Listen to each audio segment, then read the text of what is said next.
Hey, this is Matt once again. Welcome back to another review. There's another paid request, this time for John and Lindsey. Thank you so much for that.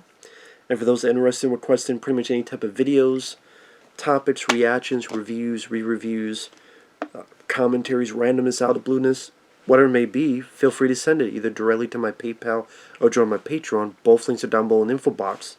Sorry about this.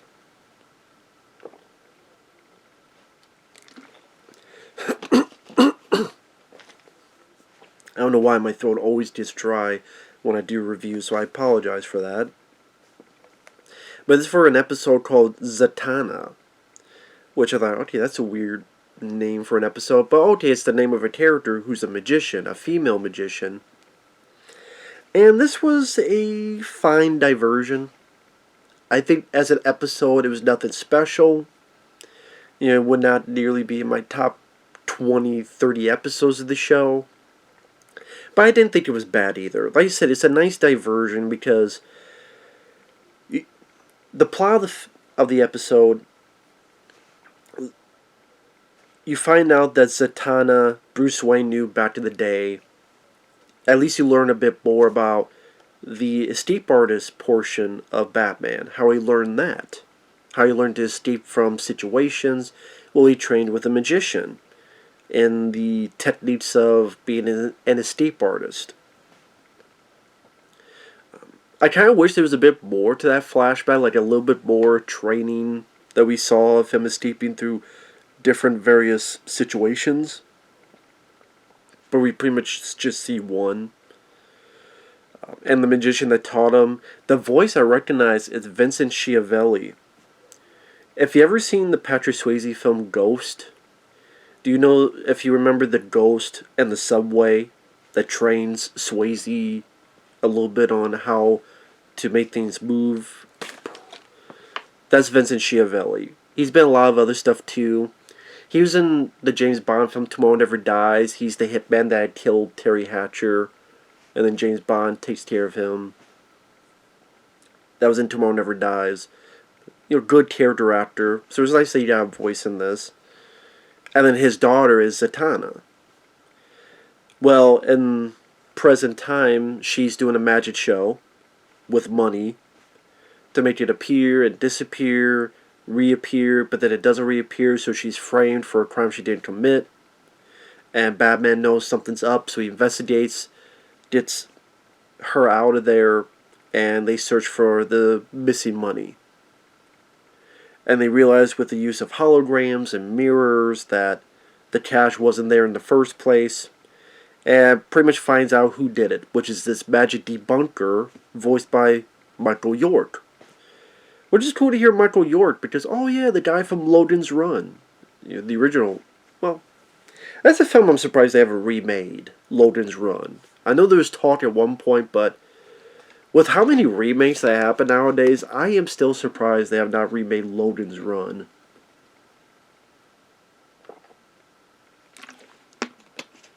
Or at least done something with it. But Michael York voices the villain. Nice to hear him. He was also in the Austin Powers films, among others. And while there's not a lot of extremely memorable stuff about the episode, I thought, the voices did their jobs well.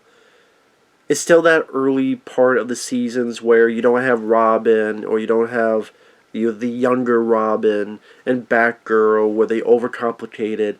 It's not when they changed the animation to be more like the Superman animated series, which I think brought it, honestly, a lesser degree of... I think the show was brought down a bit when it got to that portion of the show. I think the first season or two or three, at least the first season or two, that was like the best portions of it. There are stuff with Robin and even the younger Robin I don't mind, but with just Batman by himself, and it's more really tipping a hat to the Fleischer Superman cartoons, if it's going to reference Superman. That's when it just was more dynamic of a show, animation-wise.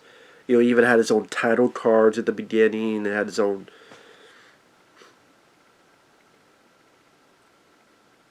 almost like a 30s, 40s aesthetic, which I thought was a nice fit for the show. Doesn't take place in that timeline, but it just has a bit of feel to it. But I mean, it's not like there's nothing happens. There's a point they're in a spiked room and they escape from it. They find that the bad guy's on this plane. I like that. Batman's able to do this cool roundhouse kick to someone's face and fight guys on a plane. I'm like, damn, if this was a blimp, it'd be the Rocketeer. Where's the rocket?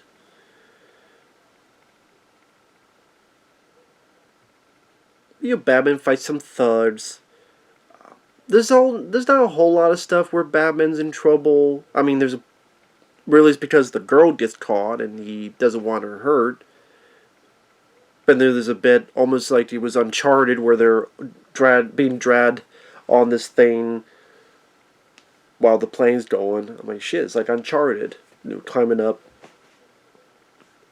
But I'm sure it's better than what that fucking movie Uncharted will be.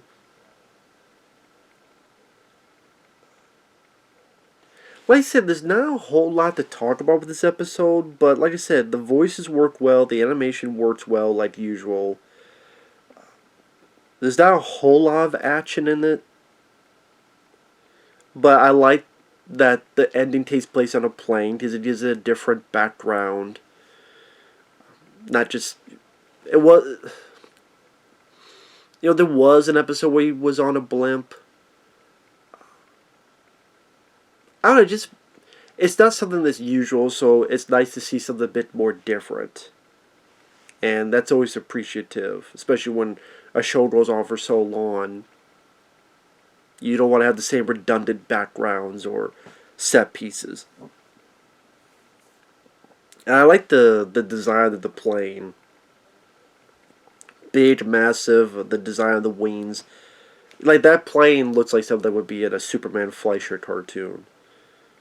And Batman is fucking with the wing in order to mess their plane up. And he fights the thugs. Again, nothing too much trouble for Batman. Piece of cake, but still, entertaining as it is. And Zatanna, she wasn't annoying. She didn't grate on the nerves. Her voice work was perfectly fine. She knows that he's Bruce Wayne, but she doesn't give any drama over it.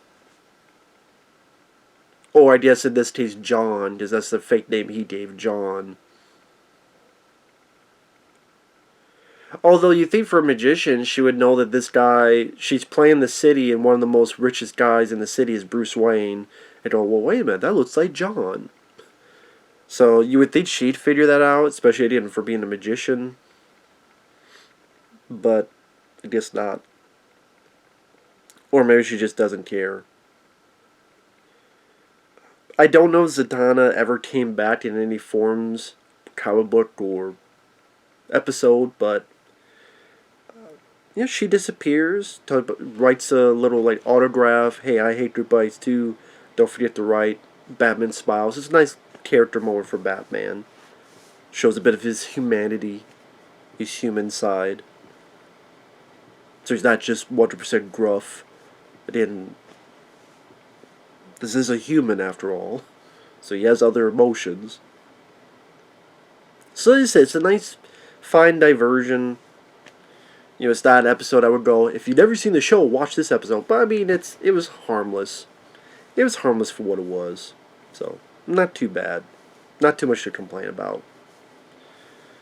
So, with that said, thanks for watching. Take care. We'll see you guys later. Bye-bye.